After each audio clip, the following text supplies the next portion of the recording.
Alright, good morning. Let's talk about liempo. Boy, kaway ka muna, boy. You know. Yan. You have questions about liempo? Oo nga, no, ngayon ko lang ito ma-discuss. What you need to know, what you need. Ano yung mga tamang magiging question nyo about sa liempo? What brand? In fairness sa liempo na frozen, hindi natin pinag-uusapan yung brand kasi almost pare-parehas naman kapag sa belly. Iba-iba lang yan sa sizes. Depende sa kung ano yung pangailangan nyo na size ng liempo, doon lang magkakatalo yun. Kasi may mga boxes, usually ang isang box ng liempo ay nagko-consist ng tatlong slab, yung pinaka-standard. Kapag nag-apat na slab yun, medyo maninipis yung mga liempo niya.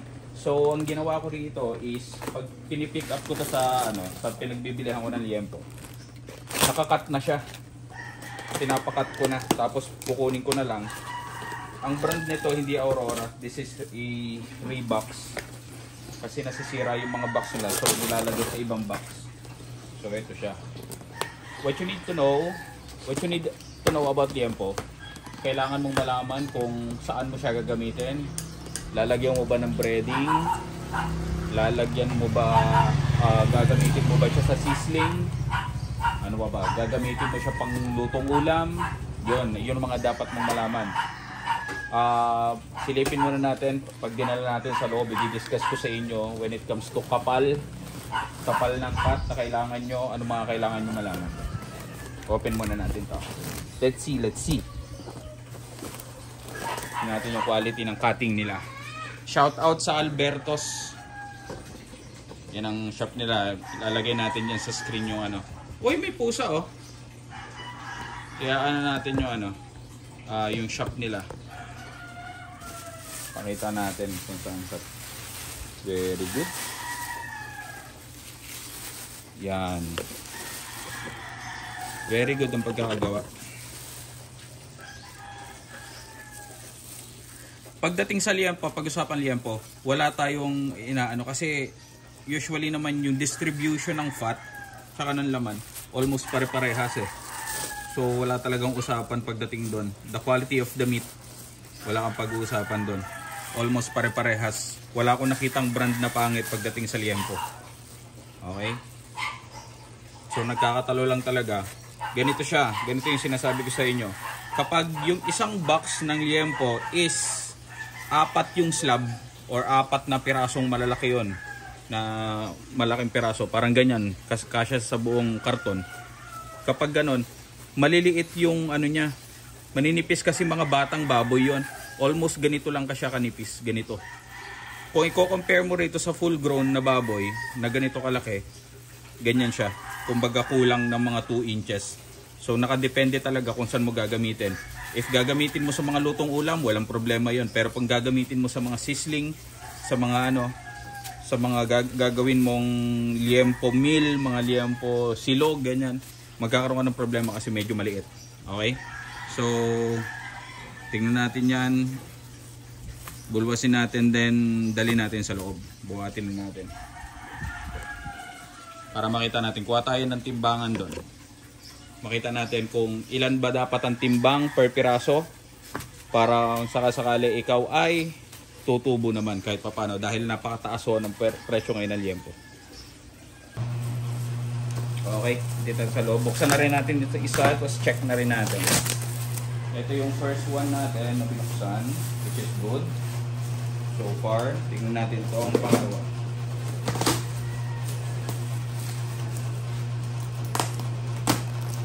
Magagawa nyo lang yung magpapakat na to, no? Kapag yung store or yung supplier nyo, meron silang bone saw. Kapag wala, problema yun. Kailangan maghanap kayo. Kung magpapasupply kayo ng ganito, dapat yung store na mapupuntahin nyo is may bone saw. Kung wala, tataga-tagain nila yan. Nako, malaki ang possibility na malulugi kayo kasi inconsistent yung magiging size at yung thickness nung karne.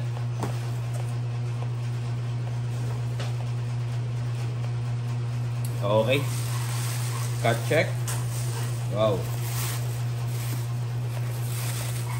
Alright, so ganito ano ang kailangan natin unang malaman para ma-sure natin na tayo ay magkakaroon ng tubo. Okay? So, mahal ngayon ang liempo. Bumili ako sa, kasi posibleng walang dali sa inyo, dali na grocery. Kung merong dali sa inyo, makakabili kayo nito. Kung nag-start kayo, maganda kayong bumili sa dali. Ito yung ano, dyan sa screen, makikita nyo kung ano yung tsura ng dali.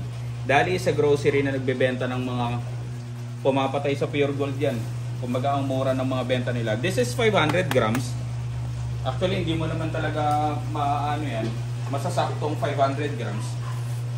So ito, may 4 na piraso siya. This is, I think, 100, hindi ko lang ko 180 ba or ano. Basta maganda ang presyo. This is 530 grams. 537 grams. Yan. So ang kuha ko rito 537 grams, meron siyang 1, 2, 3, 4, 4 na piraso. So meron siyang 4 na piraso. So kung i-estimate natin, parang meron 7 to 8 pieces per kilo, which is good. Which is good. Kung titignan natin ang per piraso niya, 128 grams. Yan, 128 grams. Hindi kasama yung lalagyanan na, yun ang ano lang.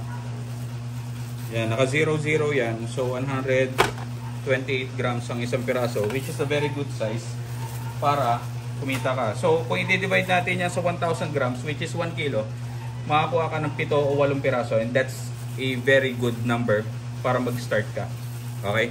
Ito naman, kukunin naman natin dito sa cut natin. Tingnan natin kung ilan ang average makuha natin cut.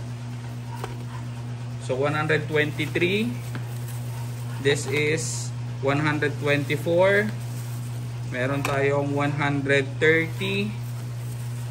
Meron tayong 143. Meron tayong 135.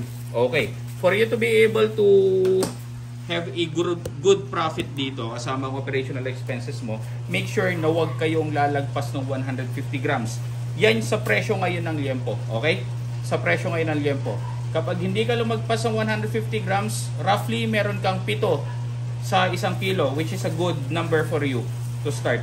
Kasi kapag lumagpas yan, naging 5 lang yan for sa presyo ngayon ng liempo. Ang retail na liempo ngayon is almost 350 sa frozen.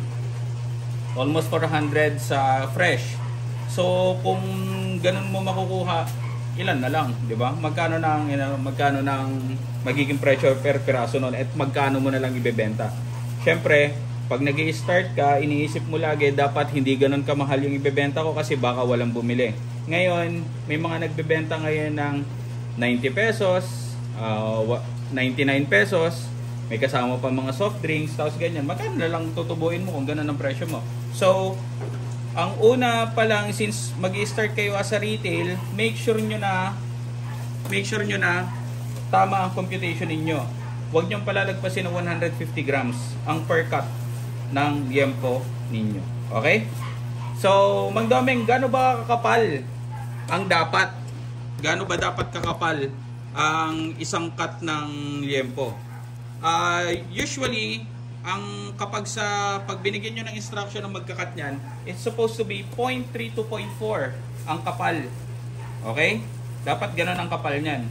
Wag lalagpas. Kasi tingnan mo nyo, kapag bumili na kayo ng mga buo-buo na ganyan, meron na kayo yung mga dulo nyan, hindi na nila kinakat. Kasi delikado rin pag kinat pa nila yung mas manipis yan. So, nililive nila ng ganyan yan. Tingnan nyo kung ilan yan. 271. So, dapat nakakat pa yan. Kaso lang, delikado na nga yan. Baka matabasan pa ng daliri yung magkakat. So, ako na yan, manually ako na yung magkakat niyan. And also, ano pa ang kailangan malaman? Kailangan malaman, kapag bumili kayo ng box, hindi ibig sabihin 100% makukuha nyo na ganitong cut. Katulad nga nito na sinabi ko, meron itong mga nadulo-dulo. Tapos may mga liempo, yun pala, may mga liempo na mabibili kayo na nakatupi. Nakatupi. So, usually pag ako bumibili niyan, ma'am, madam, sir, paki-sure naman na walang nakatupi. na na liempo. Ibig sabihin nun, yung buong slab ng liempo, yung dulo nakatupi. Alam niyo, nakatupi yung dulo. So pag nakatupi yung dulo, hindi niya makakat ng maayos. Sa mangyayari doon, magdo-double cut. Okay? Nandyan ba sa yung resibo? Kunin mo nga sa ano yung resibo, boy. Nandyan sa kotse.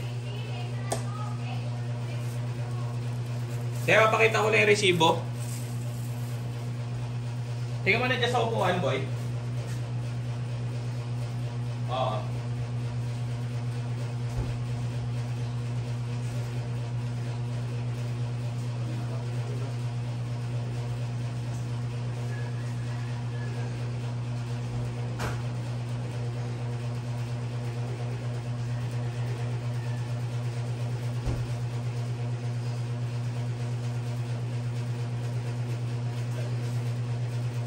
Okay. Ito yung resibo ng binili namin. That's, ayan, ngayon yan. So, nakalagay dyan ay, ano ba yan, ang labo? Okay, okay. Yan. So, ang price yan is 50 po, 315. Nagmahal naman siya. Dating 295, 280, yan, 315. So, mahal talaga ngayon.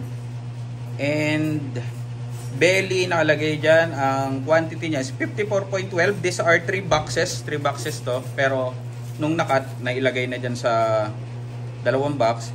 Belly, BISO. Meaning, ibig sabihin yan, bone in, skin on. Meron mga nabibili na ano ba to? BISL. Ibig sabihin naman nun is bone in, hindi. BLSL. Ibig sabihin naman nun is boneless, skinless. Ayun yung mga ginagamit sa mga sangyup. Mas mura yon kaysa sa may buto. Okay? Ayan ang brand niya. Discreets. Per box. Ayan ang ano niya, ang timbang niya. 18.06, 17.18, 18.88. And total na binayaran ko is 17,348. Kasi merong 100 pesos na cutting fee. That's for 3 boxes. So, 100 per box. So, 300. Okay? So, ganun siya. Binayaran ko siya via GCash. Ang pangalan ng store is Albertos. Lalagay natin sa screen dyan. Okay? So, sa mga tatanong, no, boss, sa Dinora ba? Tsaka dun sa REM, yung dati yung pinost na kinukuha ninyo na pwedeng, sa REM pwede, kasi lang medyo matagal kasi yung process ng cutting. So, nag-outsource ako ng ibang gumagawa para sa amin para hindi masyadong hassle. Kasi doon masyadong masikip yung walang parking, ganyan. So, kung maghahantay ka ng matagal, ang tagal. Okay. So, ano pang question? Question. Ano pa pang paggagamitan nito? Pag nagpakat pala kayo, no, hindi lang ganito ang cut na kaya nilang gawin. Pwede sila mag-cubes, pwede pang minudo, yung mga ganun. Maninipis. Pang kaldereta. Ayun. Yun lang siguro, no? Ang kailangan yung malaman sa liempo. Okay? If you have additional questions, mag-message na lang kayo, mag-comment na lang kayo sa ilalim. And tatrabahuhin naman namin to. Boy, tingin ko magdagdag ka ng salt. Ng asin? Oo. Dagdag ka ng asin. Okay? So, yun lang for today.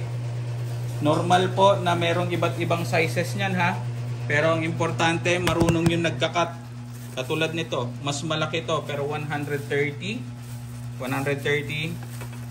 grams. Pero ito mas maliit pero 134. Yan. Importanteng marunong yung nagka-cut ka dahil kapag hindi marunong yung nag-cut, i-uniform niya lang, hindi siya mag-a-adjust ng mga sizes tsaka thickness niyan, possible na malugi kayo. Okay? Tingnan naman natin kung ilang piraso magiging 1 kilo. 3 4 5 6 7 so 8. Uy! Nalaglag. Patay ka. Gasa mo lang to, boy, ha? Ilan na tayo? Ilan na? 1 2 3 4 5, 6, 7. So, ang target natin is 8. Lumagpas tayo ng 19 grams. Okay pa rin. For 1 kilo natin, meron tayong 8 pieces. This, itong thickness na to, same goes. So, kung gusto nyo ano ba tawag dito? Naiisip nyo mag-business ng sizzling, T-bone, mga ribeye, ganyan. Ganito rin ang magiging process na kukunin nyo. Pag pinakat nyo siya, 0.3 ang cut ninyo, then dapat lumabas sa 7 to 8 pieces. Okay? Yun ang mga kailangan nyo lang malaman dyan to begin. So, kahit naging ang kuha nyo is 400 per kilo, kaya pa rin lumaban. Yun naman ang importante, dapat alam nyo kung paano yung costing. Dahil kapag hindi nyo inumpisan sa numbers yan, using math, patay kayo dyan. Para kayo nagpapagod sa wala. Okay? Meron tayong mga nakikita, nag-i-start ng business. Liempo, ang binibenta, yun ang product nila. Pero pag nakikita kong ginagawa nila, sabi ko may problema rito kasi binibenta nila 80 pesos, 70 pesos para lang magkaroon ng customer. That is bad for your business. Kasi magpapagod ka lang. Siguro nagagawa nila kasi hindi pa sila nagbabayad ng mga permits, hindi pa sila nagbabayad ng pwesto. Pero i-ready nyo na agad yung costing ninyo na nagbabayad kayo. Kahit hindi pa kayo nagrerenta ng mga pwesto, i-assume nyo na nagre-rent kayo. Okay? Ganun yun. Sige na. Okay na siguro yun. Boss Buboy, ready na? Kaway ka muna. Yan. Si Boss Buboy yung babanat dyan. Okay? Babush!